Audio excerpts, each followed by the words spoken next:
Voilà, c'est le moment de vous faire ce plateau technique. Alors tout d'abord, je voudrais vous parler très vite de l'esthétique de cette nouvelle CB1000 GT. Alors on retrouve un petit peu les phares typiques que l'on connaît chez Honda au niveau des CBR, de la Fireblade, avec des petites ouïes très pointues. Ça, c'est pour ajouter du dynamisme.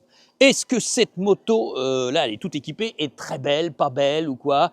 Bon, en fait, elle est un peu conforme à l'esprit des concurrentes, que ce soit Suzuki GSX S1000 GX, Kawasaki Versys 100, Yamaha Tracer 9 GT. C'est pas des très belles motos, ce sont surtout des outils.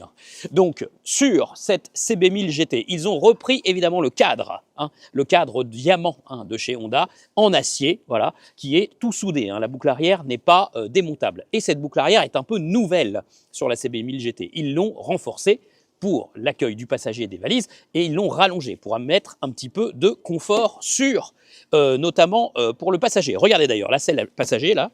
Hop, je monte à l'arrière.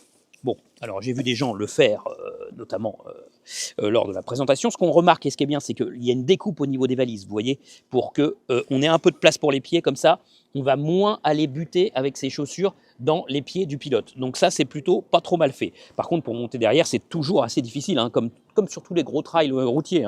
Et puis, vous voyez, on n'a pas énormément de place, quand même. On est proche de la philosophie Roadster. On n'a pas énormément de place par rapport au pilote. Et puis les poignées de maintien, elles sont plutôt ergonomiques, elles sont plutôt bien faites, mais déjà avec mon jean, je touche au niveau des mains. Et en fait, quand on sera équipé, full équipé par exemple avec un pantalon moto d'hiver, des gros gants d'hiver et tout, c'est pareil, on n'aura pas énormément de place.